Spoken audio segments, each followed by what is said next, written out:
Cold is not your enemy. Cold is your teacher. You feel it in every step you take through the snow. You feel it as you cross the ice-covered river. You feel it on the nights when the wind presses hard against the walls of your shelter. In the frozen winters of North America, cold is not something you fight. It is something you learn, something you move with like a rhythm you have known since birth. In the 18th century, across the Great Plains of North America, at the foot of the Rocky Mountains, winter is unforgiving. Temperatures fall to minus 35 degrees, sometimes minus 40. The wind cuts through you. The snow rises above your head. In some places, it builds 2, even 3 meters deep. But you know what your ancestors taught you. You know how to live with the cold. Not just survive it, live within it. You're 35 years old, a Lakota warrior. You have spent your entire life in the Black Hills region, hunting these lands for 20 years.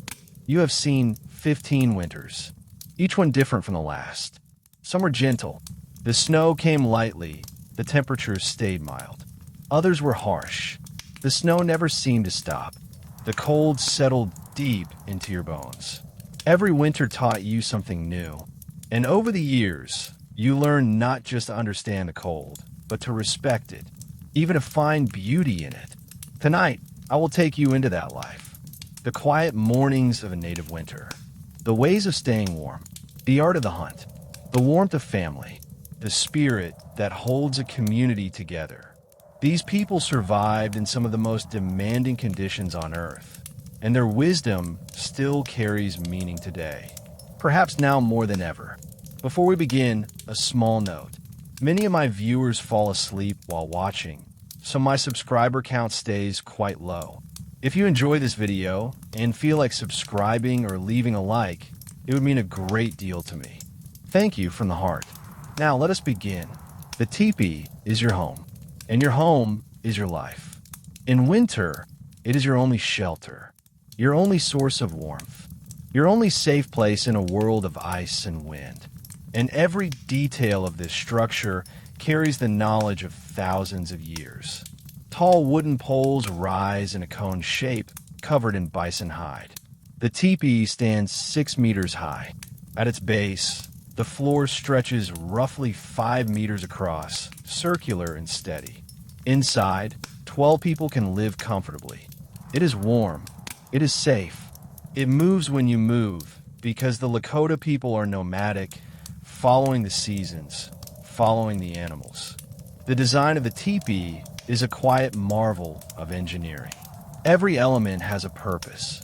The cone shape is the most wind-resistant form possible. Physics works in its favor. When the wind blows, it moves around the structure, not against it. The teepee does not fall. It breathes. Snow slides down the sloping sides instead of piling up. The structure holds. At the very top, there is an opening, about 1 meter wide.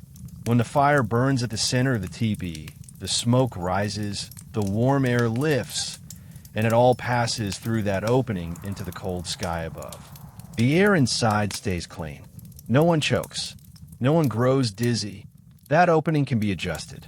2 long poles reach from the outside, allowing you to shift the smoke flaps depending on the wind's direction. If the wind comes from the northwest, the opening faces southeast. The smoke always moves outward. It never turns back inside. When snow falls heavily, the opening is made smaller, but never fully closed. The air must keep moving. Without that small passage, oxygen fades and the air grows heavy and dangerous. The bison hides stretched over the poles are thick, durable, and deeply insulating. Outside, a storm may be howling. The wind may be moving at 100 kilometers an hour. Inside, you feel almost none of it. The hides are layered. The inner layer faces inward, smooth and clean, like a wall. The outer layer faces the weather, its texture turned outward, shedding water like a second skin. Between the 2 layers, a gap of 5 to 10 centimeters traps air, holding warmth inside and keeping the cold at bay. The same principle as a double-paned window, discovered long before glass ever existed. A single teepee requires 10 to 12 bison hides. A larger one may need 14 or 15. Each hide covers roughly 2 square meters. Each one weighs between 10 and 15 kilograms. Heavy, difficult to carry, but worth every step. Every hide has been cleaned, softened, and sewn by the women of the community. The work takes months. One hide alone takes weeks to prepare. 12 hides stretched across an entire winter of careful, patient labor. 3 months of patience. 3 months of skill. 3 months of quiet, steady labor. The process of preparing a hide is long, and every stage matters. First, the flesh is scraped away. A sharp stone tool is used. Obsidian is best. It cuts like glass. The women work slowly, carefully, removing every trace of meat from the surface. If anything is left behind, the hide will rot. It will smell. It will be ruined. Then the hide is washed in a river or a lake in cold water, using a soapy plant to clean it. Yucca root lathers well. The hide is scrubbed, rinsed, and cleaned until every trace of blood and dirt is gone. Next, it is stretched, tied tightly to a wooden frame with cord or sinew. While still wet, the hide is soft and takes its shape easily. It dries in the sun for several days. As it dries, it hardens. It becomes almost like stone. Then comes the softening. This is the hardest part, the most demanding. The hide is stiff and unyielding, and it must be worked with stone tools for hours. Scraped, pressed, rubbed. The arms grow tired. The hands grow rough. But the work continues. Some women chew the hide. They take it into their mouths and work it with their teeth. Saliva softens it. The enzymes do what tools alone cannot. It is an old method, but it works beautifully. Others soak the hide in a mixture of brain and water. Every animal carries just enough fat in its brain to soften its own hide. The brains are mashed, mixed with water, and the hide is submerged for a full day. When it comes out, it is transformed. Soft, pliable, ready. Then comes the smoking. The hide is hung over a slow fire for several days. Not pine. Pine resin stiffens the leather. Soft woods are used instead. Poplar, willow. They produce a clean, steady smoke. The smoke works its way deep into the fibers. It makes the hide water resistant. It prevents decay.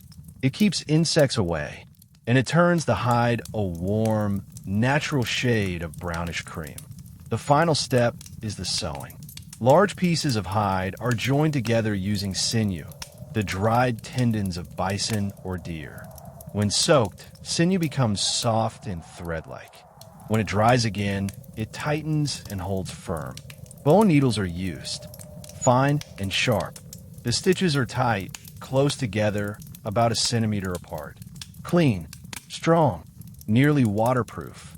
Months later, the teepee covering is complete. The labor of the women, the life of the family, a quiet source of pride. Inside the teepee, everything has its place. This order is not decoration. It is survival. In complete darkness, you know where everything is. You do not need to search. You reach, and it is there. At the center of the floor sits the fire pit, about 1 meter wide, 30 centimeters deep, lined with flat stones collected from the river. Stones that can hold heat without cracking. The fire burns here always, day and night. It is never allowed to go out, because fire is life. It gives warmth. It cooks food. It provides light. It offers protection. It is the spiritual center of everything. Lighting a fire requires knowledge. Not everyone can do it well. Drywood is chosen carefully. Small twigs and thin branches first. Then larger pieces stacked above them in a pyramid shape, with enough space between them for air to move. There are no matches, no lighters. There's only the firestone. 2 stones struck together. A spark falls on a dry grass.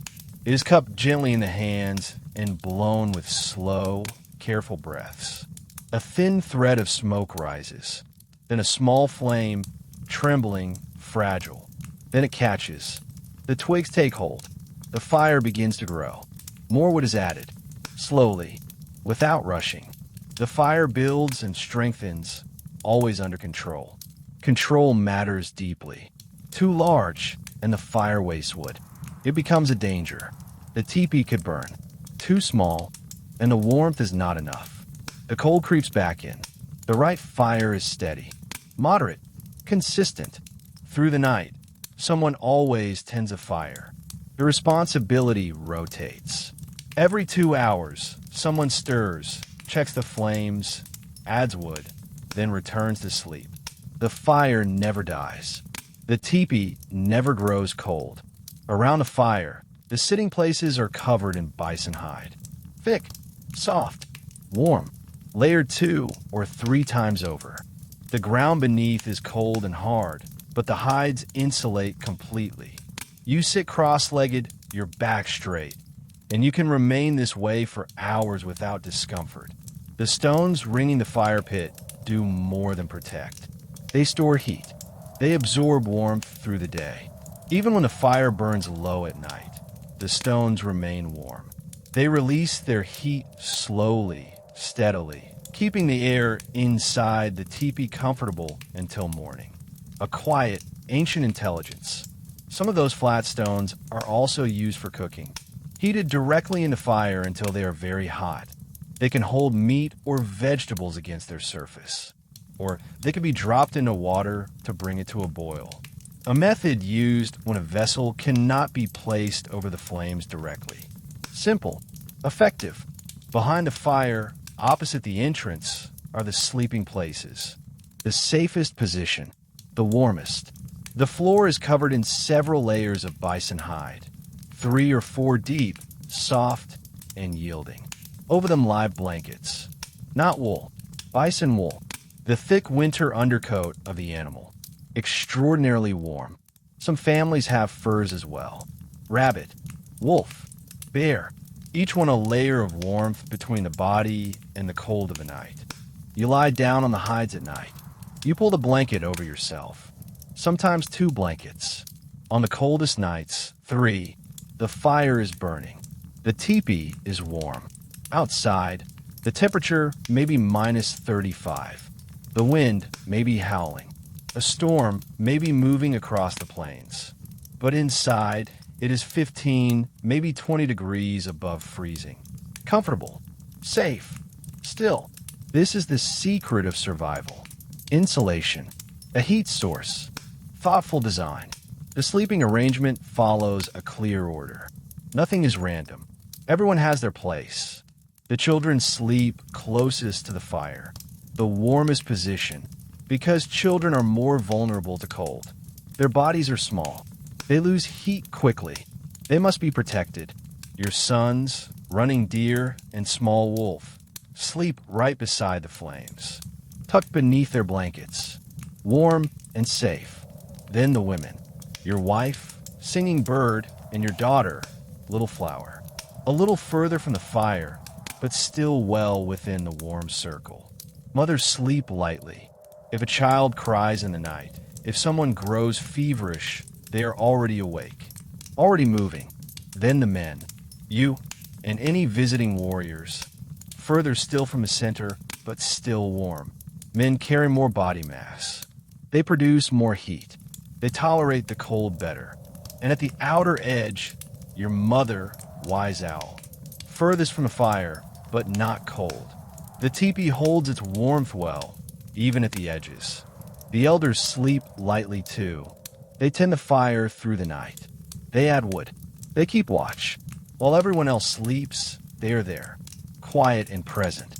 The walls of the teepee hold everything the family needs. Organized, within reach.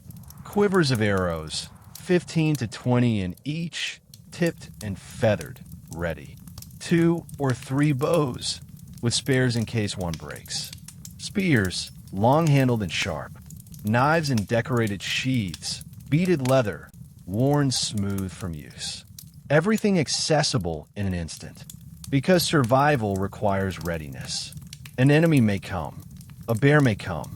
You must always be prepared. In a separate corner, the food stores. Leather bags stacked carefully. Dried meat cut into thin strips, hard but nourishing. Pemmican, dense with fat and dried berries. A concentrated source of energy that can sustain a person through days of hard travel.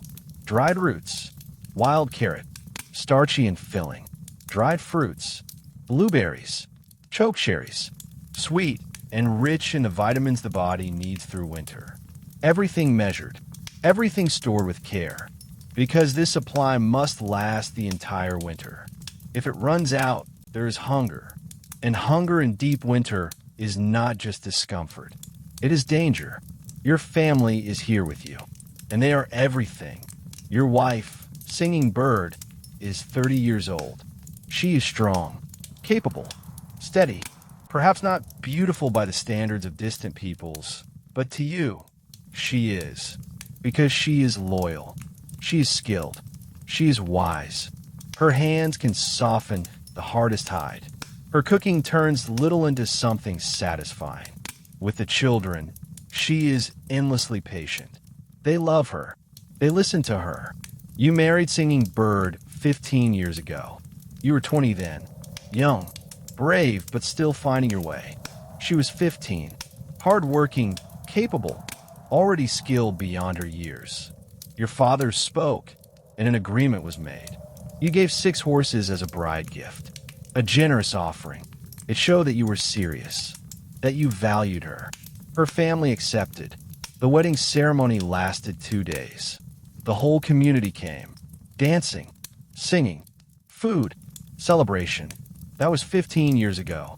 3 children have come since. Running Deer is 12. Your eldest son, tall for his age, strong, quick, already a capable hunter, skilled with the bow. In a few years, he will be a warrior in full. He comes with you on hunts now, watching, learning, growing. One day, he will protect this community as you have protected it. Little Flower is 8. Your daughter, gentle and bright. She spends her days with her mother, learning to work the hides, to sew, to cook. She sings while she works. Her voice is soft and clear. Everyone in the camp adores her. In a few years, she will be given in marriage to another family. But for now, let her be small. Let her be innocent a little longer. Small Wolf is 5. Your youngest. Full of energy. Full of questions. He wanders into everything. He creeps too close to the fire and has to be pulled back again and again. He does not listen. He is 5. He runs with his siblings, laughing, tumbling in the snow, joyful and unworried. And then there is your mother, Wise Owl, 65 years old. Her hair is completely white. Her face is deeply lined, but her eyes are sharp and alive. Everyone in the community comes to her. Young women ask how to prepare hides, which plants heal which ailments, how to care for a sick child. She knows. She shares everything she knows generously, without holding anything back. Your father passed 10 years ago. A hunting accident.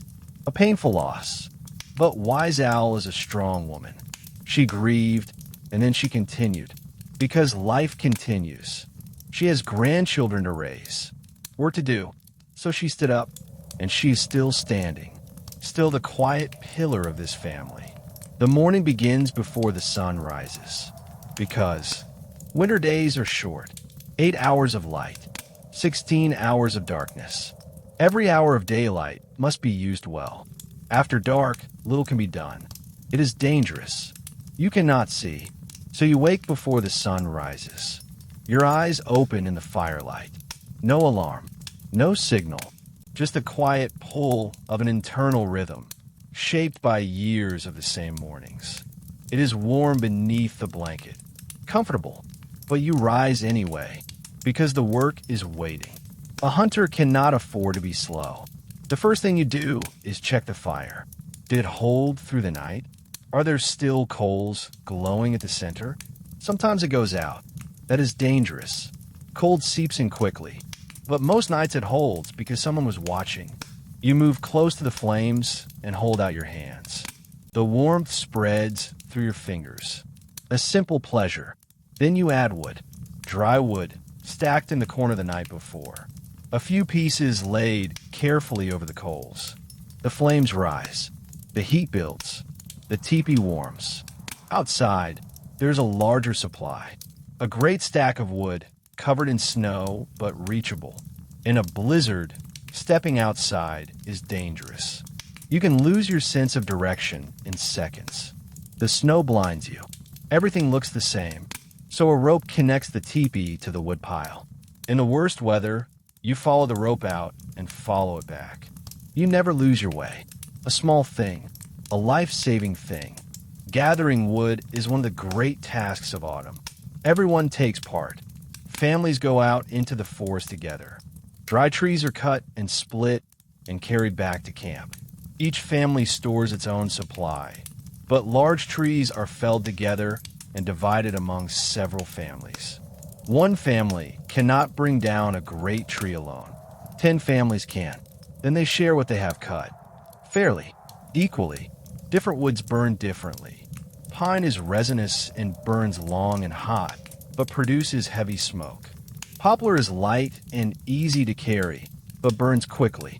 Oak is the finest of all, slow burning and intensely warm, but dense and hard to transport. Every type of wood has its place. The key is that it must be dry. What wood fills the teepee with smoke? It stings the eyes. It irritates the lungs. To test a branch, you strike it against something hard. A sharp crack means it is dry. A dull thud means it still holds moisture. As the fire rises, the teepee warms. One by one, the family stirs. The children stretch and rub their eyes. Small heads appear from beneath the blankets. The cool air touches their faces and they pull back, then emerge again, adjusting. Soon they are up and moving, restless with the energy of morning. Your mother sits quietly beside the fire. Her eyes are closed. Her lips move without sound. She is praying. This is how she begins every day, giving thanks to the Great Spirit for another morning, for the sun that will rise, for the health of the family, asking for protection through the hours ahead, for a good hunt, for the children to stay well, for the winter to pass and the spring to come. Your wife is already melting snow for water. In winter, the river may be frozen and the walk is long and cold. Snow is easier. She steps outside, gathers clean snow from the surface, white and untouched, free of leaves and soil and debris, and brings it back inside in a leather bag. It goes into a vessel over the fire and slowly, quietly, turns to water, clear and clean. It takes 2 cups of snow to produce 1 cup of water. The volume shrinks as it melts. So this task takes time, and it must be done carefully. Not all snow is clean. Near the camp, near the animals, the snow can be contaminated. She collects only from fresh, untouched areas. The upper layer, the cleanest layer. This water will be used for drinking, for cooking, for washing. It is precious. Getting dressed is a deliberate process. Every layer matters. Every piece of clothing is a decision between warmth and death. The first layer is a deerskin shirt, soft and smooth against the skin. It sits directly against the body, warm and close. As you move and your body heats, you will sweat. The deerskin absorbs that moisture and pulls it away from the skin. The skin stays dry, and dry skin stays warm. Wet skin loses heat rapidly. That is how people die. The shirt is sewn with the seams facing outward so nothing presses or chafes against the body. Long sleeves reach to the wrists. The hem reaches past the waist. No gaps, no exposed skin, nowhere for the cold to enter. Some warriors wear 2 of these inner shirts on the coldest days. Extra protection, but you wear 1. It is enough. Too many layers restrict movement, And a hunter who cannot move freely is a hunter who comes home empty-handed. The second layer is the bison hide coat. Thick, heavy, warm beyond measure. Wind cannot pass through it. Water cannot reach it. Your wife made this coat with her own hands. It took months. Every stitch placed with care. Every piece of hide selected deliberately. Across the surface, there are decorations. Small beads forming patterns. Geometric shapes in careful color. Circles, triangles, each pattern carrying meaning, showing which community you belong to, which family you come from. The beads come through trade with European merchants. Glass beads, bright and colorful. The people took to them immediately. Before glass beads arrived, beads were made from bone, stone, and wood. But once glass came, nothing else compared. Clearer, more vivid, easier to work with. Beadwork is a woman's art. Hours of patient labor, threading tiny pieces one by one, building patterns from nothing. It strains the eyes, but the results are extraordinary. The third layer is the fur robe. Bear fur or wolf fur. The outermost layer. The final defense against the cold.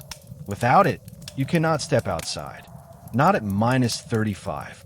Not in the wind. This robe is what keeps you alive. Bear fur is the finest. Thick and long and deeply warm. But heavy. A full bear fur robe can weigh 15 to 20 kilograms. It takes effort to wear. It takes effort to move in. But in the worst conditions, nothing else comes close. Wolf fur is lighter, still warm, gray and white and beautiful. Deer fur is the lightest of all, used only in mild cold, when the temperature has not yet dropped to its lowest. Your robe is bear fur. You took it 3 years ago from a large grizzly. It was a dangerous hunt. The bear charged. It came very close. You drove your spear into its chest at the last possible moment. You survived by almost nothing. Now that bear's fur wraps around you every morning. Its warmth is yours. In some way, its spirit travels with you still. On your legs, deerskin trousers. Soft and flexible, giving your body room to move. You can bend your knees fully. You can crouch. You can run. Everything moves naturally. Over them, leggings of bison hide, running from the knee down, wrapping the calves, reaching to the ankles. They keep snow from entering at the bottom of the trousers. This matters more than it may seem. Snow that works its way inside melts against the warmth of the skin. The fabric becomes wet. The legs grow cold. From there, the body follows. The leggings are tied with leather cord. Not too tight, which would slow the blood and numb the feet. Not too loose, which would let them slip and let snow creep in. The fit is exact. Practiced, known by long experience. On your feet, moccasins, the great achievement of native footwear, cut from a single piece of deerskin and sewn with such skill that the seams seem to disappear. Soft but strong. The interior is lined with rabbit fur, the softest, warmest lining available. Your toes move freely. The blood circulates well. The cold does not reach them. The outer sole is flat and slightly textured, giving you grip in the snow without slipping. Some moccasins are made with double soles for extra protection against sharp stones, ice, and frozen ground. Winter moccasins are taller than those worn in other seasons, rising above the ankle, sometimes reaching mid-calf. Snow cannot enter. The design is complete. Making moccasins is a woman's specialty. Your wife knows every foot in this family. Running deer's feet grow quickly. He needs new ones every year. Little Flower's feet are small and narrow. Small Wolf's are tiny and easy to fit. Your wife makes them all. Her own pair and yours and everyone else's. 3 or 4 pairs each year at minimum. Always something to repair or replace. Each pair is decorated with beadwork, patterns unique to the wearer, a quiet mark of identity. Some moccasins are ceremonial, richly decorated, not meant for daily wear. Works of art. Your own are simple, practical, built for hunting, for walking, for long days of hard use. On your head, a fur hat that covers the ears completely. This is not decoration. The body loses a significant portion of its heat through the head. The people learn this not from books, but from winters. Cover the head and the body stays warm. Leave it bare and the cold finds you quickly. The hat is usually fox fur or wolf fur, soft and close-fitting. The ear flaps hang long. In the deepest cold, they are pulled down and secured. In milder weather, they are folded up and tied. Some hats carry ornaments at the crown. Buffalo horns, worn by important warriors and leaders. A mark of standing, a show of strength. Yours is plain. No horns, no ornamentation. What matters is warmth. On your hands, deerskin mittens lined with fur. Thick and warm. The fingers are not separated. They share a single space, warming one another, slowing the loss of heat from each. But mittens make it almost impossible to draw a bow. The fingers cannot grip with precision. So when a moment comes to shoot, the mittens come off. The hands are exposed to the air. The fingers grow cold quickly. They begin to stiffen, but the arrow flies. The bow is drawn. The shot is taken. Then the mittens go back on immediately. The hands are moved rapidly, rubbed together, struck against each other to bring the blood back. Arms are swung. The body is pushed to generate heat. Slowly, the warmth returns. Some hunters do not use mittens at all.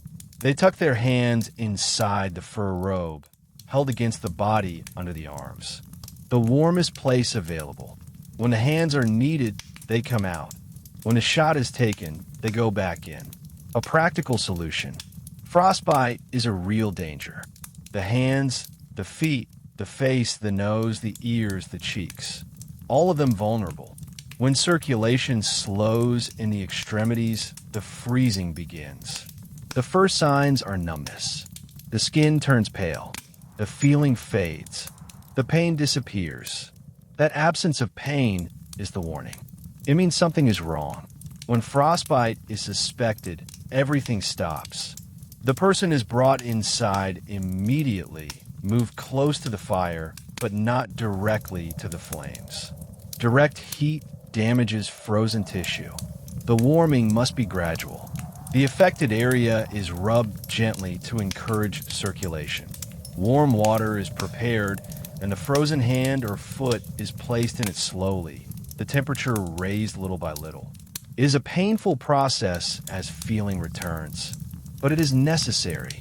Most of the time, the tissue is saved. Sometimes it is not.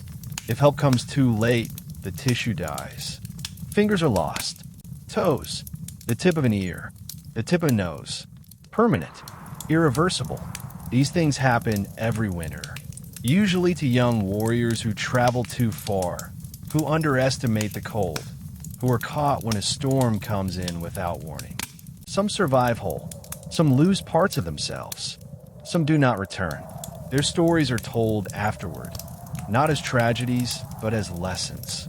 About respect, about knowing your limits, about never assuming you are stronger than the land.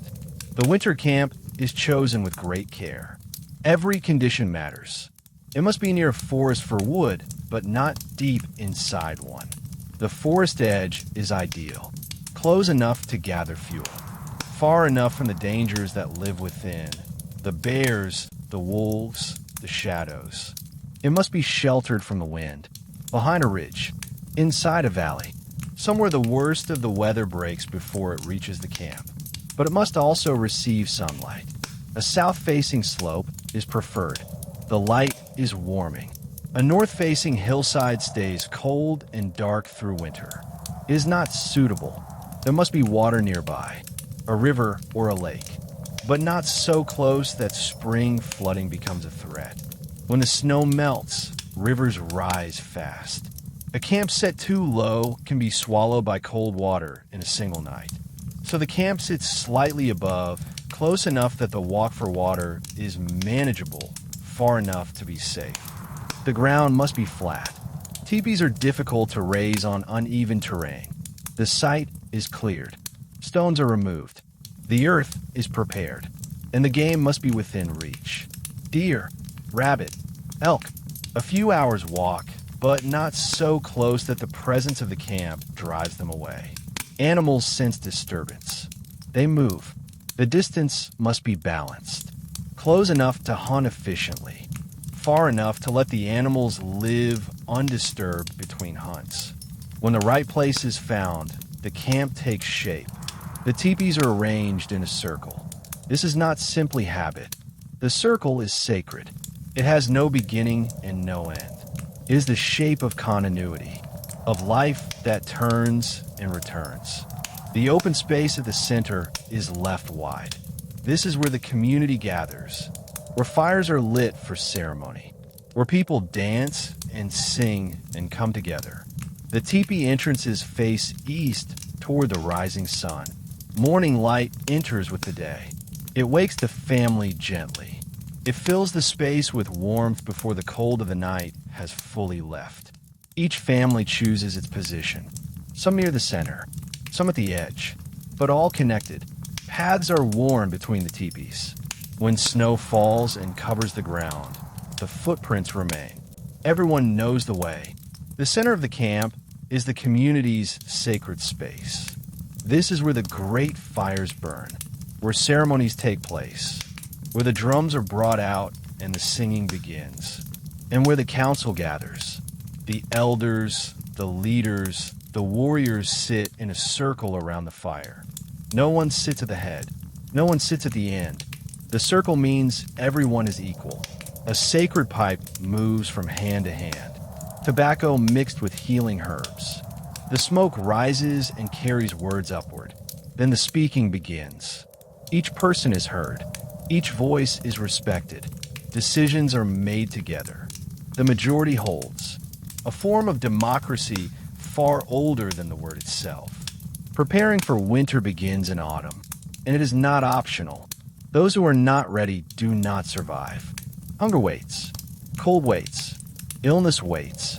So autumn is a season of intense, focused work. Everyone has a role. The men hunt. The women process and store.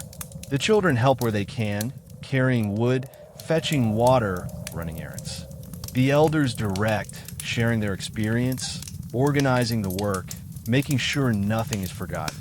The most important hunt of the season is the bison hunt. The bison provides everything. Meat for the long winter months, hide for the teepee and for clothing, bone for tools, needles, scrapers. Nothing from a bison is wasted. Every part is used. Every part is respected. The bison is not simply prey. It is kin. It is sacred. You hunt it because you must, because your family depends on it. But you hunt only what you need. To take more than is necessary is wrong. It is a violation of the relationship between people and the land that sustains them. In a single bison hunt, the entire community comes together. It is a large and coordinated effort. The warriors and young men hunt. The women process what is taken. The children help with smaller tasks. Every person has a role. The community moves as one. First, the herd must be found. Scouts ride out for days across the open plains, along the riverbanks, searching. The bison follow grass and water. They graze, rest, and move slowly. The scouts approach with great care, always watching the wind. If the wind comes from behind, the animals will catch the scent and run. The wind must be in the face. The scouts move quietly. They observe the size of the herd, the age of the animals, the lay of the land around them. Then they turn back and bring word to the camp. When news of the herd arrives, the camp comes alive. There is excitement. There is hope. The bison have been found. The hunt will happen. Food will come. The winter will be survivable. Everyone feels it. The warriors prepare their equipment. Bowstrings are examined. An old or worn string can snap mid-draw. A new string of deer sinew is fitted if needed. Strong, flexible, reliable. Arrows are inspected. Stone tips, often obsidian, are resharpened. They cut like glass and penetrate easily, but they are brittle and must be handled with care. Some arrows carry bone tips instead, less sharp but nearly unbreakable. Each arrow is fitted with 3 feathers at the back, usually eagle feathers, which stabilize the flight and improve accuracy. Spears are checked, 2 to 3 meters long, tips secured tightly. A tip that comes loose during a hunt is useless. The horses are rested and well fed because the chase is exhausting and a tired horse loses ground. The plan is laid out by the leader. Where is the herd? How many animals? What is the terrain? What approach will work? Everyone listens. The roles are assigned. Some will come from the right, some from the left, some from behind. Some will cut off the escape. Every person must know their position, their timing, their signal. There are several methods of hunting, chosen based on the land and the size of the herd. The first is the cliff drive, sometimes called a buffalo jump. The herd is guided toward a cliff edge it cannot see. Warriors hide on either side of the path. When the herd is close enough, they rise up suddenly, shouting, waving their arms, shaking animal skins. The bison panic and run. They run in the only direction that seems open. The momentum builds. The animals press against each other. The edge comes fast. The first ones go over. The ones behind cannot stop in time. 20, 30 animals may fall. Below, some are killed by the impact. Others are injured and cannot move. The work of gathering begins immediately. It is an efficient method, but it requires the right landscape. Not every place has a suitable cliff. The second method is the narrow pass. A gap between 2 ridges, 2 rock faces, a place where the herd must funnel through. Archers hide along the sides, behind boulders, inside brush, perfectly still. The herd is driven toward the opening. As the animals slow and press together in a narrow space, the arrows begin. From every angle, the bison are confused, packed in, unable to scatter. Many are brought down. Few escape. The third method is the open chase. The most dangerous, the most alive. Mounted warriors ride hard alongside the running herd. The ground shakes. Dust rises in great clouds. The noise is overwhelming. A warrior brings his horse alongside a chosen animal, close enough to touch. The bison turns its head, horns swinging, wild with fear and anger. The warrior holds steady. He draws the bow. He releases. The arrow strikes between the ribs. The animal staggers. A second arrow. A third. It slows and falls. Some warriors use spears, thrown from horseback with full force. The spear drives into the animal's side. The bison bellows and keeps running, but it is losing blood, losing strength. It slows. It stops. It falls. The hunt is always dangerous. A bison can weigh 1,000 kilograms. It can run at 60 kilometers an hour. An angry animal will charge without hesitation. Its horns can open a horse. They can kill a man. Every year, warriors are injured during a hunt. Some do not survive. These losses are mourned, but they are understood. The hunt is how the people eat. Without the risk, there is no food. Without food, there is no life. When the hunt is over, before the work of butchering begins, there is a moment of gratitude. The warriors gather around the fallen animals. They form a circle. The shaman stands at the front. His hands are raised toward the sky. Great Spirit, thank you. Thank you for sending these animals to us. They will feed us. They will warm us. They will protect us through the cold months ahead. May their spirits rest in peace. We will use them with respect. We will waste nothing. Thank you, Great Spirit. Thank you, Bison Brothers. Everyone is still. Heads bowed. The prayer ends. Then the work begins. The animals are butchered systematically. Everyone knows their role. The men handle the heavy work, removing the hides, cutting the large sections of meat. The women take care of the finer tasks, cleaning the organs, separating the bones, collecting every usable part. Nothing is set aside. Nothing is left behind. The meat is cut from the muscle in large sections. The back, the hindquarters, the shoulders, each part kept separate. A single bison yields 300 to 400 kilograms of meat. A large bull can give 500. One animal can feed a family for 3 to 4 months. 10 animals can carry 40 families through an entire winter. The numbers are known. The hunters take what is needed. No more. The hide is removed with great care. It must not tear. It must come off in one large piece. Sharp stone blades are used, obsidian, precise but fragile, handled slowly and deliberately. There is a thin membrane between the hide and the flesh. The blade follows it. The hide peels away. An experienced person finishes in an hour. Someone newer to the work may take 3. There is no rushing. Patience is part of the skill. The organs are handled immediately. The liver, the heart, the kidneys. These do not keep long in warm weather, but in winter the cold works in your favor. They are wrapped carefully and set aside. The liver is sometimes eaten raw, right there on the plains, still warm. It sounds strange to outside ears, but after hours of hard riding, of cold and effort and focus, the warmth and richness of it is something the body understands immediately. It is nourishment at its most direct. The bones are cracked open. Inside, the marrow, dense, fatty, full of energy. It is cooked later, boiled, or roasted, and eaten with care. In deep winter, when the cold demands more from the body, marrow is one of the most valuable things you can eat. The sinew is collected, every long tendon, carefully removed and set aside to dry. It will become bowstrings, thread for sewing, the binding that holds tools and weapons together.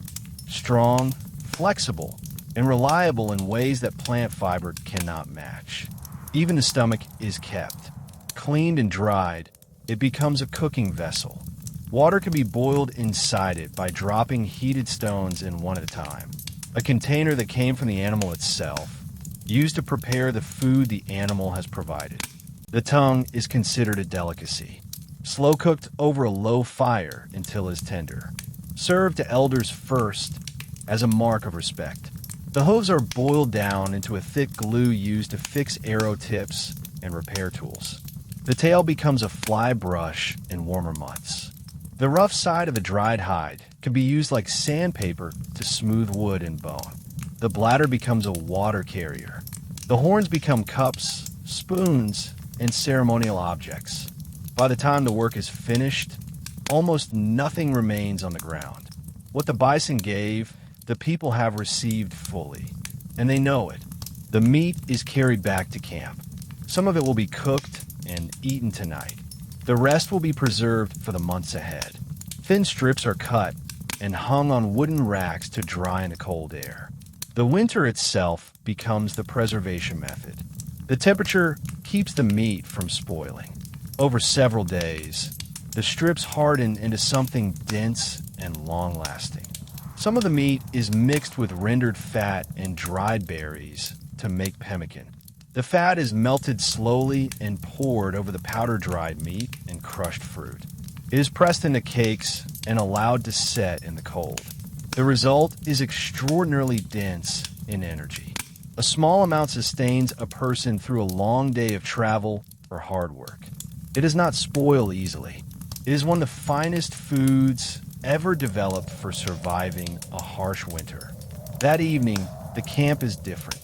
There is a fullness to it, a relief that settles over everything quietly. Fires burn a little brighter. The smell of roasting meat drifts between the teepees. Children run between the fires, louder than usual, sensing the change in the air without quite knowing why. Inside your teepee, Singing Bird is cooking. The meat sizzles against a flat stone heated in the fire. Running Deer sits close, watching the flames. small wolf has already fallen asleep against a pile of furs, worn out from the excitement of the day. Little Flower hums softly to herself, threading beads by the firelight. Your mother sits in her usual place. Her eyes are closed. Her face is calm. You sit and watch your family in the warmth and the quiet. Outside, the temperature is dropping again. The wind is beginning to move across the plains. Somewhere out there, snow is building. Another storm is coming. But tonight the teepee is warm. The fire is steady. The food is plentiful. Your family is safe. You pull your fur robe a little closer and close your eyes. The fire crackles softly. The wind moves around the walls of the teepee without finding a way in. The children breathe slowly in their sleep. Your wife moves quietly, finishing her work for the night. And somewhere beneath all of it, beneath the cold and the wind and the vast dark plains that stretch in every direction, there is something steady, something that has been here long before you and will remain long after. A rhythm older than memory, a belonging so deep it needs no words. You breathe in, you breathe out. The winter continues, and you are home. The days that follow the hunt settle into a quiet rhythm. There is work, always work, but it is purposeful. It carries the weight of something completed rather than something feared. The meat is hanging. The hides are soaking. The camp smells of wood smoke and rendered fat, and the particular cold sharpness of deep winter air. You wake each morning in the same way. Before the sun, in the firelight, with the sound of the wind outside and the soft breathing of your family around you. Some mornings the world outside the teepee is absolutely still. The snow has fallen in the night and covered everything. The trees at the forest edge stand heavy and white. The plains stretch away in silence, so complete it feels like the land itself is holding its breath. On mornings like these, you step outside and simply stand for a moment. The cold hits your face immediately. Your breath rises in a small cloud and disappears. The sky above is pale and enormous. The stars are still fading at the edges. There is something in these mornings that is very difficult to name. A feeling of being exactly where you are supposed to be. Of belonging to a place the way a tree belongs to the ground it grows in. Then the day begins. Running Deer comes with you on most hunting days now. He is 12, and he moves through the snow with a steadiness that is already beyond his years. He does not ask unnecessary questions on the trail.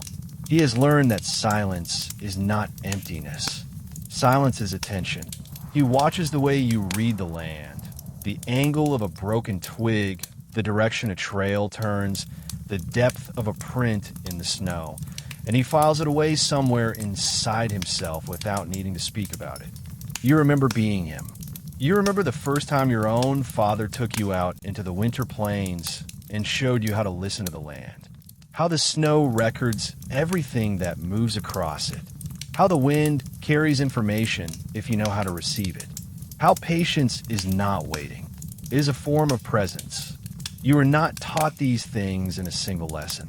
You absorb them over years, the way water finds its way through stone.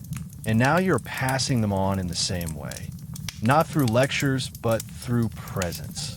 Through doing. Through being there beside him in the cold and the quiet. One afternoon, you track a small herd of deer along the tree line.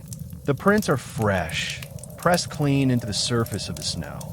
Running Deer reads them before you point them out. He crouches, examines the depth, looks at the direction the toes are pointing.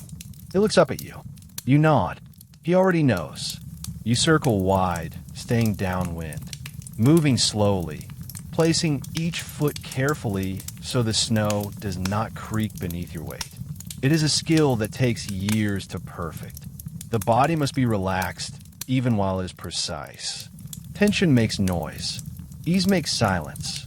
You get close enough. Running Deer raises his bow. His breathing slows. His arm is steady. He releases. The arrow flies clean. The deer drops quickly. There is no suffering. Running deer stands still for a moment. He looks at the animal. His face is not triumphant. It is something quieter than that, more serious. He understands already what this moment means, that something has been given so that his family can live, that this is not a game. You place your hand briefly on his shoulder. Nothing more needs to be said. On the way back to camp, the deer carried between you on a wooden frame. The light is already going. The sky in the west is deep orange, fading into purple. The cold sharpens as the sun drops. Your breath comes in steady rhythms, fogging in the air with each exhale. Running deer walks ahead of you on the trail, tall for his age, straight-backed, carrying his share of the weight without complaint. You think of your own father, of the years before his accident, when he walked this same kind of trail with you following behind. You carry him with you still, not in grief, though grief was real and took a long time to move through, but in knowledge, in the way your hands know what to do, in the way your eyes read the land. He is present in every skill he passed to you, and you're passing those same skills to your son. This is how a people survive, not just through food and shelter and fire, but through the patient transfer of everything learned, generation after generation, in the cold and the quiet, out on the winter plains. Back in the camp, the evening gathers itself around the fire. Wise Owl is telling a story to Little Flower and Small Wolf. She does this most evenings when the work of the day is done. Her voice is low and steady, unhurried. The children are completely still, which is unusual for Small Wolf, who is rarely still for anything. But stories hold him in a way that almost nothing else does. The stories she tells are old, older than anyone alive could trace. They carry within them the knowledge of how the world was made, how the people came to be, what responsibilities come with being alive on this earth. They are not entertainment exactly, though they are often beautiful and sometimes funny and occasionally frightening in a way that helps children understand real things. They are instruction. They are memory. They are the way a community holds onto itself across time. Singing Bird sits nearby, working on a new pair of moccasins by firelight. Her hands move with the automatic confidence of someone who has done this thousands of times. Her fingers find the stitch without her eyes needing to follow. She is listening to the story too, you realize, smiling slightly at a part she has heard before and still finds moving.